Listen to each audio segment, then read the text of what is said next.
With the WINN FM News, I am Kevin Brown. And I am Yulana Weeks. Our top stories. People's Labour Party accuses government of St. Kitts and Nevis of engaging in secret land deals, refers to the SSD bill as bad. Government ministers make annual visits to schools as part of Independence celebrations. 16 St. Kitts and Nevis citizens receive national honours. Trinidad and Tobago Prime Minister urges regional unity at Human Development Report launch. New Jamaican parliamentary term off to a rocky start. Internationally, U.S. plans $6.4 billion weapons sale to Israel, U.S. media reports. Now, the details. The People's Labour Party gave a stinging lash to the government of St. Kitts and Nevis, accusing its leadership of engaging in secret land deals and selling out the birthright of the people. According to a statement from the PLP camp, quote, this Jew-led Labour government has abandoned the people of St. Kitts and Nevis. Instead of empowering our farmers, small businesses and young families, they are cutting secret deals and selling out our birthright. Our people are left with high costs of living, fewer opportunities, and no real stake in the land of their ancestors. We cannot and will not accept this, unquote. Dr. Timothy Harris, People's Labour Party's leader, weighing on the ongoing controversy over the Special Sustainability Zone and Nevis's southeast lands, accusing the government of betraying the very foundation on which the nation was built. This was a challenge Batcha faced, Batcha faced a situation in our country where all the estates were up for grabs. People had begun to sell lands. Jordans over at Borio had sold land, for example, to the people down at the Monkey Farm. Yes. People were beginning to sell piece of what they call their private turf, and better recognize that the country would not be able to develop properly if we allowed these people to just profiteer. And he went to the parliament. In fact, he had identified 3 critical things, I think, for the 1975 election. One was that we will go into independence. The second one was that we will acquire the sugar estate. Had he not acquired the sugar estate, we would have never get a piece of land for ourselves. That is what government has to do. Protect the interests of the majority of people, especially those who are vulnerable. That is how we begin to get land. That is how proper housing development began to take place. That is one of the reasons too. Dr. Harris recalled his tenure in office, highlighting that during his time at the helm, his government worked to reclaim land that had been lost under a land for debt swap agreement made by the Douglas administration. He expressed that the buyback was a critical step to ensure that the people retained control over their lands. When I came to office, I spent $408 million to buy back land from the National Bank, which Douglas had yielded on the so-called land for debt swap. That is why we were able to get a community center in Atlas, because we took back the land from the bank, paid it. That is why we were able to start housing development at Atlas, because we paid for the land. That is why we were able to have B and Daniel become interested in housing and other development at Brighton, because Harris government buy back the land. That is why we were able to get new projects over in constituency number 4, because Dr. Harris government took back the land. And we did all of this on behalf of the people. And when we exited government, having spent $408 million, that is how we get lands in Keon, All the court is going to live, we bought back that land. That is what happened. That is where the transformation and development of the country is taking place now. Because we had the vision. And we understand, without land, you're at risk. Big time. Every citizen has a right to a piece of the rock. Every citizen.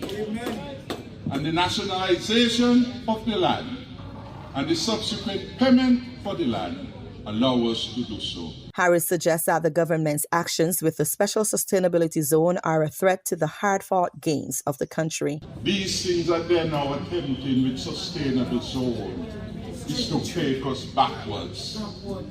Where a few people come in, they figure they have money, and we don't know money and we don't know value. No, they don't know value. So we will sell them, they will buy up, and then they lock us out. The People's Labour Party leader also accused the Prime Minister Drew of attempting to distance himself from the controversial Special Sustainability Zone Authorization Bill 2025, even though it was tabled in his name in Parliament. Speaking to an audience on National Heroes Day, September 16, 2025, Harris opined that the Prime Minister is trying to evade backlash as public resistance to the proposed legislation grows. Well, my own view is that Dr. Drew tells so much lies that he don't know when to tell the truth. He's in a habit, really, of telling lies. And really, it's two lies, and this lie ain't makes sense. Because if it is that he says he don't want getting a Nevis business, why he didn't tell Mark that? Why you brought the law to the federal parliament if it is Nevis business? If section 37, as he said that is a Nevis matter, well, leave it to the Nevis administration and its assembly there to deal with that particular land matter.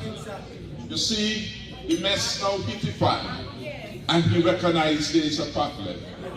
The bill was brought by Dr. Douglas, not Dr. Douglas, sorry, Dr. Drew. It was supported by Dr. Douglas.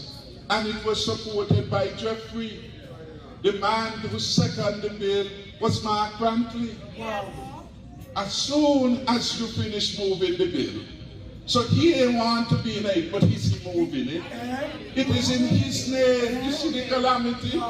You see the foolishness he's telling sensible people? It is Nevis matter. But how you bring it down here in a sentence at the federal level of the parliament? You move it. Mark seconded it, Eric spoke on it, and Alexis spoke on it. And on the other side, it was you, and it was Douglas, and it was Hanley who spoke on it. Most of the other government members, really, they had God and the usual free-for-all to draw your heads around the country. So they won't be. But that is how the bill got passed. The government did not have 7 members present to give itself a quorum. So they called the meeting knowing that Mark will come down because Mark wants the bill. But Mark was doing a smartness. Let it look like it is a federal matter. It's they dealing with. So when the mess come out now, you could say, well, we ain't got nothing to do with it. But alas, the truth has come out. They have outsmarted themselves. And that is a bad bill. It's a bad bill. The controversy surrounding the Special Sustainability Zone bill continues to escalate, with some predicting that it will remain a major flashpoint in the lead-up to the next general election. Public demonstrations are expected to intensify, building upon the Nevis Reformation Party's public protest and rally on September 12. As part of the 42nd Independence celebrations of St. Kitts and Nevis, government ministers made their annual visits to schools across the island. The initiative, which has become a staple on the Independence calendar, aims to encourage young people, foster national pride, and educate students about the importance of nation building. During the visits, ministers interacted with students, delivered motivational speeches, and shared the history and significance of independence. They also discussed the country's sustainable island state agenda and addressed the topic of financial literacy, sharing the importance of strong money management skills from an early age and discussing the Aspire program. The program is designed to equip youth with the tools and resources needed to achieve financial independence. Schools were decked out in vibrant displays of patriotic colors, with classrooms and assembly areas squares adorned with flags and decorations. The festive atmosphere was further enhanced by cultural performances as students showcased the island's culture through music, dance, and poetry. Prime Minister Dr. Terence Drew led the ministers on the school's independence tour. The visit to the schools served as an initiative to ensure that the message of unity and progress reaches every corner of the island. Before, we were managed and controlled by England. It was as if England was telling us that we can manage and control ourselves. Anybody can walk in your house and take over? Who in your house? The parents in your house? So that is why we got independence from England, because we are saying to England that we can manage our own affairs here in our Federation of St. Kitts and Nevis. And because I went to the school and I'm the Prime Minister, I want each of you to dream big. I want us to always remember how important independence is. Your role at this point for your independence is to pay attention in school, and to be good students, and most of all to be good people.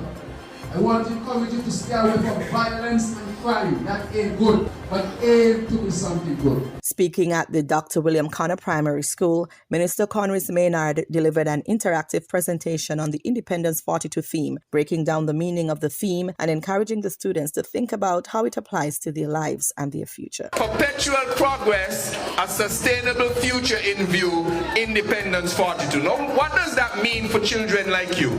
It means that we have to be sustainable. Sustainability means that something can continue forever and forever. So we must be able to produce our food forever and forever. We must be able to produce energy so you can get electricity forever and forever. We must be able to produce jobs so that when you come out of school, you will have a job forever and forever. So sustainability means developing a country that you can thrive in, that you can survive in, that your children, when you get children, can survive in, when your grandchildren, your great-grandchildren, and it goes on forever and forever. The tour of schools was done over 2 weeks, leading up to the Grand Independence Day celebrations September 19.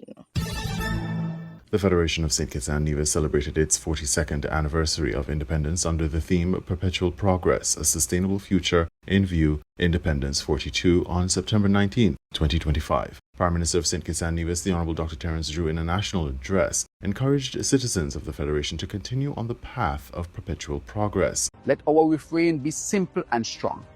We are one federation, traveling the road of perpetual progress. We know where we have come from. We know where we are going, and together we will get there. We also honor those who carried us here, the farmers who tilled the soil, the teachers who inspired, the nurses who cared, the builders who built, the cultural icons who lifted our spirits. To secure a sustainable future, we must emulate their spirit of sacrifice and vision. Sustainability demands that we protect our land and waters, invest in renewable energy, nurture our people through healthcare and education, and ensure that opportunities reach every citizen. It is heroic work, not because it is easy, but because it is necessary and because it requires prioritizing the long-term good of the nation. This is why each year we take this opportunity to honor not only the heroes of history, but the heroes among us, men and women whose lives exemplify service, courage, and devotion to our country. They are proof that heroism is alive in our time and that the spirit of country above self endures. The Prime Minister also named the 16 individuals who received the Medal of Honor as part of the 42nd anniversary of independence celebrations. These men and women were honored for their dedicated and loyal service to the people of St. Kitts and Nevis. Awarded for outstanding and meritorious service to the nation, the Medal of Honor was bestowed upon. This year, on behalf of the government and people of St. Kitts and Nevis, I am proud to announce the awardees of our national honors. Awarded for long and meritorious service or for loyal and devoted service to the nation, the Companion of the Star of Merit is bestowed upon Pastor Leroy Benjamin Sr., Religion and Spiritual Leadership, Mr. Goldwyn O. Keynes, Public and Civic Service, Dr. Jerome Thomas, Agriculture, Mrs. Lydia Thompson Claxton, Sports, Mr. Williams V.A. Hodge, Education and Academia, Miss Rosine Williams, Education and Academia. Mrs. Dorothy Clark, Education and Academia. Mr. Franklin Dorset, Law and Justice and Sports. Awarded for outstanding and meritorious service to the nation, the Medal of Honor is bestowed upon Mr. Meredith Charles, Security and Defense. Miss Joya Walters, Health and Medicine. Pastor Clive Saunders, Community Service and Religion. Mr. Trevor Marty Huggins, Sports. Mrs. Etsu Bracha Keynes, Community Service. Mr. Washington Jeffries, Business and Entrepreneurship. Mr. Lennox Warner, Business and Entrepreneurship. Mr. Stedroy Douglas, Sports and Community Service. These distinguished citizens have, through their work and example, lifted our Federation higher, whether in education, healthcare, law enforcement, culture, entrepreneurship, sports, or community service. Dr. Drew reminded the people that heroes are not only to be honored posthumously, but also in the everyday heroes who positively influence their environment. They remind us that heroism is not confined to statues or history, but lives and breathes among us every day. So my fellow citizens and residents, as we walk together on this day, let us vow to keep building, keep striving, keep believing. In regional news, Trinidad and Tobago Prime Minister urges regional unity at Human Development Report launch. Triple T Live Online reports.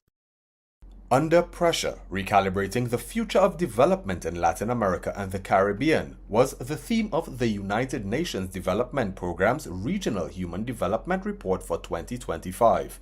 Prime Minister Kamla Persad-Bissessar acknowledged while the region has made strides, it remains deeply vulnerable. She cited the Human Development Index, which had steadily risen for years, slowed in the mid-2010s and saw its first ever decline during the COVID-19 pandemic.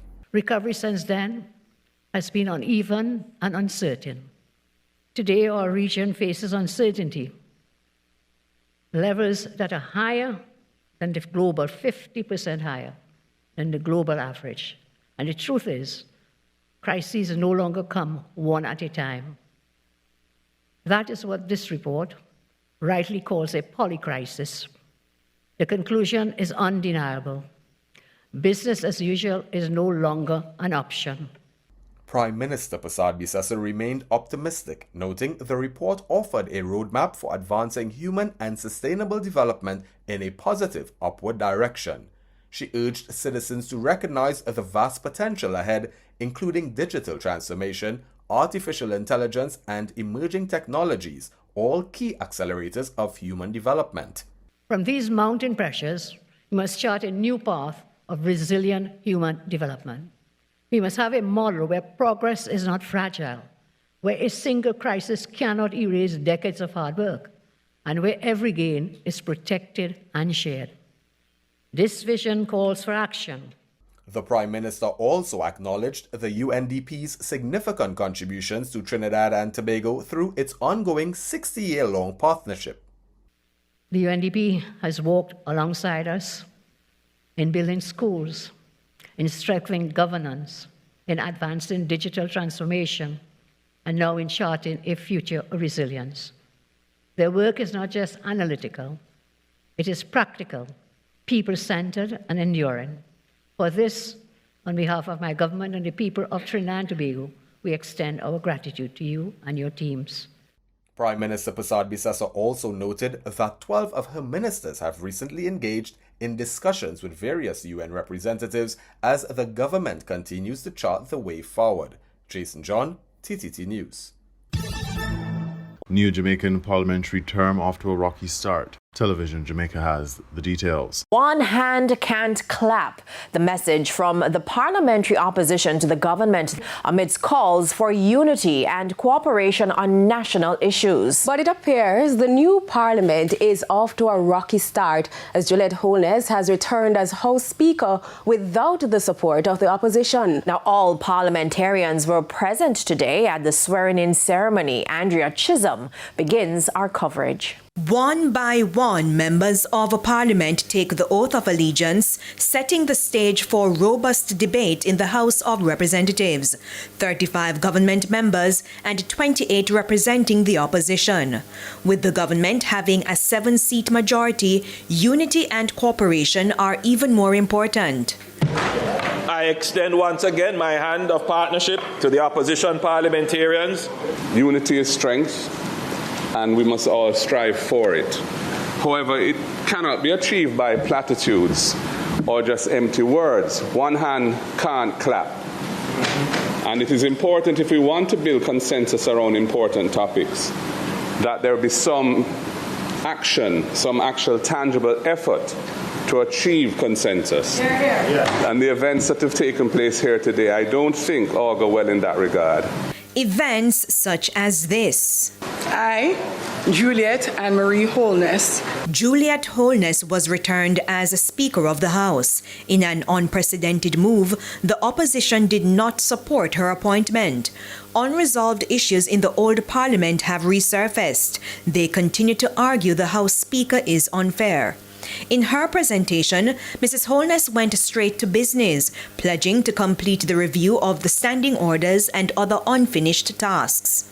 I am committed to pursuing even greater reforms and transformative initiatives to make our Parliament more efficient, dignified and accessible. Another sticking point, a request for the opposition to resume the chairmanship of critical parliamentary committees. Having the government appoint the chairman of the committees to set the agenda and the dates of meetings and so on is not, in our view, consistent with the aspiration of accountability. While we await the outcome, opposition leader Mark Golding is making this clear.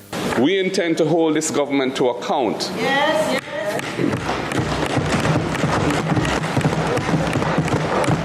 For all the promises that they made to the people of Jamaica in the course of the last election in seeking a third term of office and in achieving higher levels of performance than they've been able to achieve thus far. And we intend to also put forward our own proposals as to how we would do that. Speaking of accountability, Prime Minister Dr. Andrew Holness promised to further formalize job descriptions for MPs.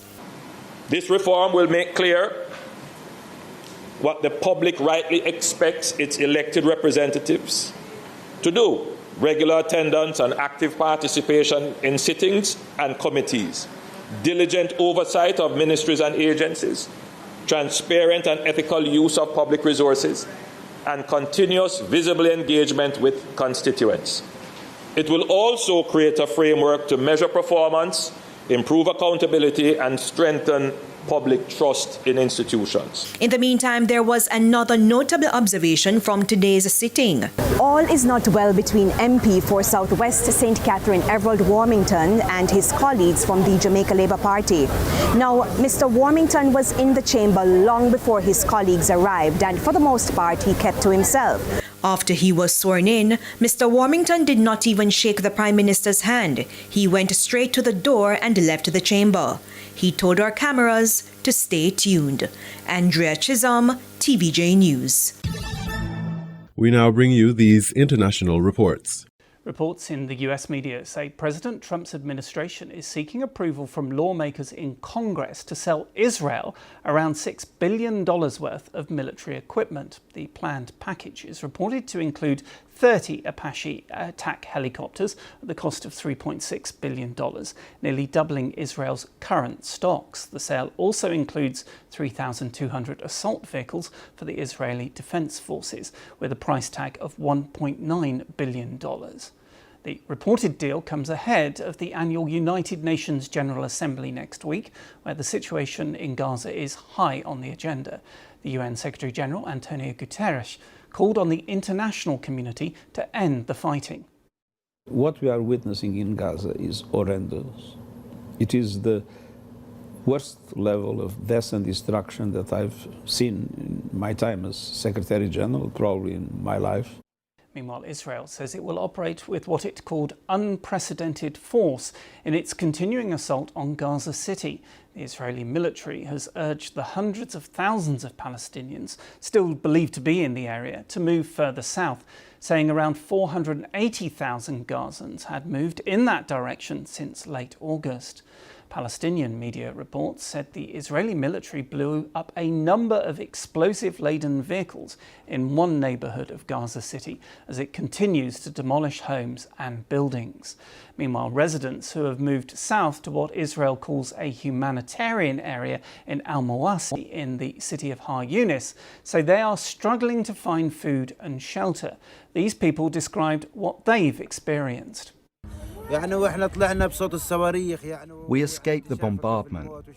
You see how death is everywhere. Our lives have become extremely difficult. There's no tents, no water and no food. We are living on the street. We don't know where to go anymore.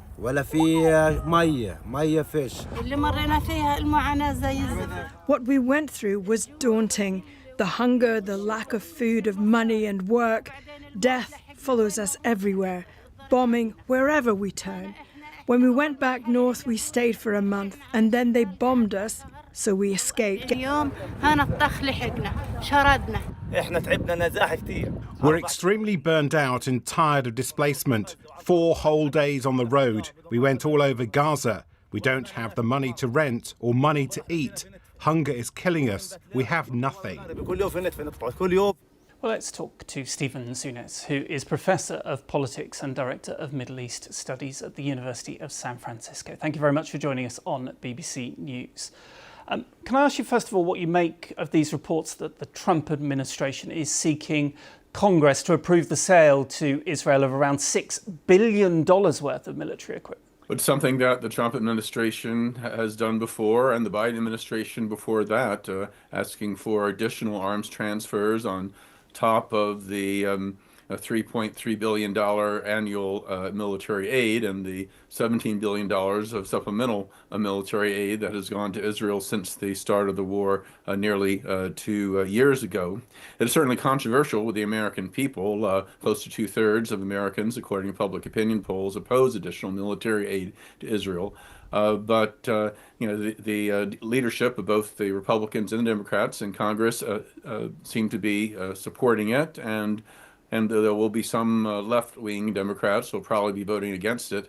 It looks very unlikely that Congress will exercise its authority to block the sale. And of course, this comes as the Israelis are carrying out that massive operation in Gaza City. On that, do you think that operation will have any impact on Hamas to free the hostages, which is what Israel says is the reason they are doing that operation? Hamas agreed to free the hostages back in January as part of the second phase of the ceasefire agreement, that in return for Israel releasing some Palestinian prisoners and withdrawing its forces and agreeing to a permanent ceasefire, that Hamas would indeed release all the hostages. And the fact that Israel broke that deal and has rejoined the war is why you're seeing so many Israelis on the streets protesting right now, because they recognize that the hostages' lives are being put into jeopardy by this new military operation. So there's serious doubts within Israel and elsewhere whether this offensive on Gaza City is really about freeing the hostages at all. If we look ahead, the UN General Assembly is coming up, and of course Gaza is going to be high on the agenda. A lot of European nations, some of them say they may recognise a Palestinian state as part of the UN General Assembly. Do you think that diplomatic pressure is going to have any impact at all? As long as the United States continues to provide the military, diplomatic and financial support for Israel's war effort, it's very unlikely that these diplomatic initiatives will go very far. Just yesterday, the United States, for the 6th time, vetoed an otherwise unanimous UN Security Council resolution addressing the conflict in Gaza. But at the same time, when you do have a growing consensus in the international community, including from countries, like Britain, like France, like other European countries who've traditionally been supportive of Israel, that it does, overall, it does send a message that Israel has gone too far in terms of its violation of international humanitarian law, and that we are talking about a humanitarian crisis of enormous proportions that Israel is largely responsible for. And I think because of that, we're going to see increasing efforts by global civil society, by other governments to pressure Israel. But again, it may not be enough if they know they have the essentially an umbrella protecting them. Israel has this unconditional support from Washington, the most influential country in the world still. President Trump has said that he's done a deal with his Chinese counterpart Xi Jinping, which would allow TikTok to continue operating in the United States. It comes after a phone call between the two leaders, but it has not been confirmed by Beijing. Data security concerns have led the US Congress to insist the app is banned unless it is sold to an American buyer. Our North America technology correspondent Lily Jamali says the final details of any deal are still unclear. We really don't have a lot of details, and I think your point is a really important one to dwell on, that China has not confirmed what Trump posted on social media. He sort of slid in this phrase saying that he appreciated the TikTok approval in a post that was otherwise, speaking nicely about a call that he had with President Xi today. President Xi, according to a readout that we saw from the main Chinese news agency, was pretty non-committal, frankly. He said he welcomes negotiations on TikTok. That doesn't sound very much like a deal has been finalized, according to what we'd been promised by the White House earlier this week. But we have heard, and it's fairly certain, that Oracle, which is run by a Trump ally, Larry Ellison, the big tech company, is going to be one of the partners in this consortium of American investors planning to take over TikTok here in the U.S. It is interesting because if there are Americans running the US side of the TikTok app, is ByteDance and China going to hand over that vital algorithm, which is what TikTok survives from, why it is so popular? That is the key question. What happens to the algorithm? And actually, when President Trump was in the UK yesterday, on Thursday, he was asked about this by a reporter. What happens to the algorithm? Does an American investor group have to recreate the algorithm, or do they license it from the current owners, which are ByteDance? Donald Trump answered the question, sort of talking more about the broad strokes of the deal, but actually sidestepped that really important issue. And the algorithm is what has made TikTok such a powerful force. It's where a lot of Americans get their news, TikTok. 170 million Americans are on the platform. You have content creators using it to sell things and promote their businesses. So that algorithm is in large part what keeps so many Americans on the platform. So do you think if we do get this deal, we could see a different version of TikTok in the US, like a TikTok Lite versus what the rest of the world sees? It's entirely possible, but the truth is that the exact details of what this platform will look like once a deal is finalized, if it is finalized, just is not clear. I will say there was a different investor group, not the one that's led by Oracle, that's headed by a different billionaire, actually, Frank McCourt, who is a real estate investor. And he's talked about the idea of taking over TikTok and not using the Chinese algorithm, creating their own. That proposal has really turned a lot of heads, because people look at it and say, well, then why would people be on TikTok if they're not constantly being served up with material that the platform knows that they're going to like? But it's certainly an experiment, and it is absolutely a possibility that whoever ends up with this platform will have to remake their own algorithm. Another bomb, another massacre. Israel has turned Gaza into the world's most dangerous place for children, and its attacks created the world's largest cohort of child amputees. You got your new leg today. How does it feel? Yeah. He says, it feels I have a leg now. He's arrived in Jordan for medical help. As Israel continues to bomb hospitals and block aid and fuel, people of Gaza still do not want to leave. After this treatment, I will go back to Gaza and play football with my friends. The child on the bed is Sarah. Her neck was broken in multiple places and she was completely paralyzed for months. Now she's regained control of her arms and is able to sit. The teenager smiles with all her courage, wanting to put up a brave face, yet struggling to speak. Her trauma and pain bursts when her sister interrupts the interview to give her a hug. The scenes of carnage in Gaza have become so common, the world has forgotten the pain each bomb leaves behind. Sarah made the entire room weep, a shared human moment of agony and helplessness. Dr. Osama has been blocked from entering Gaza after he volunteered 3 times. I remember this particular child, around 9 years old, who came in after an explosive attack, and his bowel is out of his abdomen. And basically, we don't have an ICU. We had only 2 operating rooms, and the decision was made: just let him die in peace. We cannot do anything for him. That is so traumatic for a surgeon. Where everyone we come across who has been to Gaza breaks down when they talk about the children. Doctors and nurses who deal with trauma on a daily basis are unable to handle the suffering of the people of Gaza. Since more experts have declared Israel's committing genocide, the heads of more than 28 agencies working in Gaza have called on world leaders to urgently intervene. So traumatic that we just can't talk. It's very hard.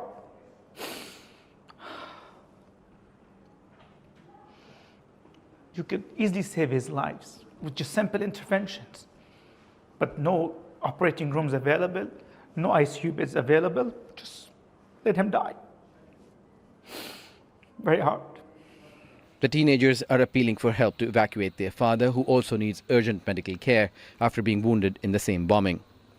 Of the 2,000 people pledged in this Jordanian medical corridor, just 10% have been allowed to travel because of severe restrictions by Israel. And people who do come here, receive treatment, then have to go back to Gaza. And inside Gaza, more help is needed every hour of every day.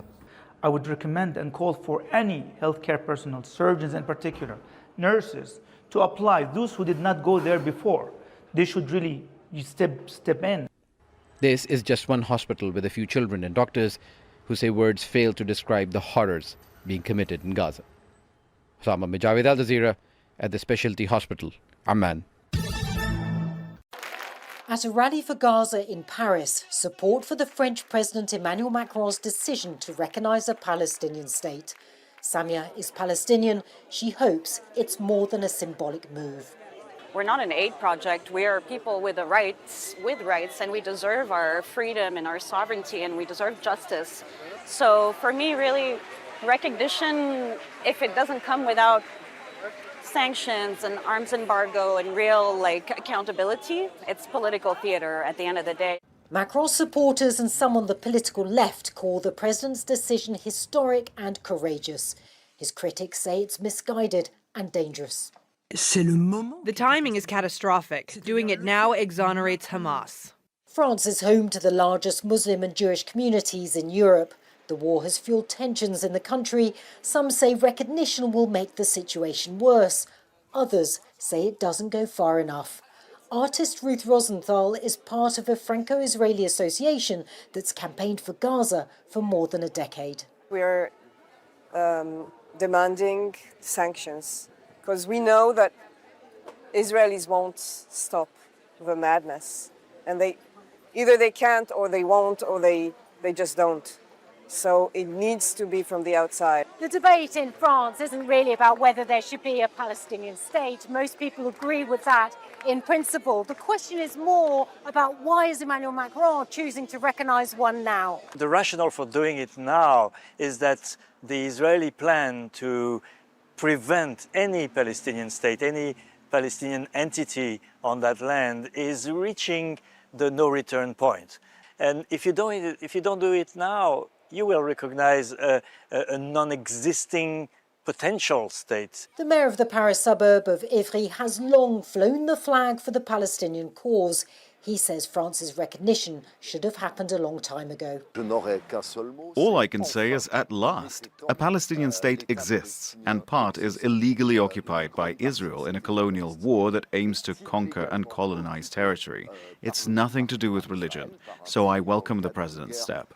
Past French presidents have talked about recognising a Palestinian state, but not followed through.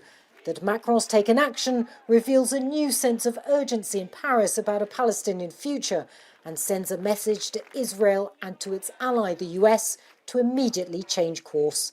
Natasha Butler, Al Jazeera, Paris. You were listening to the WINN FM 98.9 newscast. Our top stories were: People's Labour Party accuses government of St. Kitts and Nevis of engaging in secret land deals, refers to the SSD bill as bad. Government ministers make annual visits to schools as part of Independence Day celebrations. 16 St. Kitts and Nevis citizens receive national honours. Trinidad and Tobago Prime Minister urges regional unity at Human Development Report launch. New Jamaican parliamentary term off to a rocky start. Internationally, U.S. plans $6.4 billion weapons sale to Israel, U.S. media reports. Thank you for listening.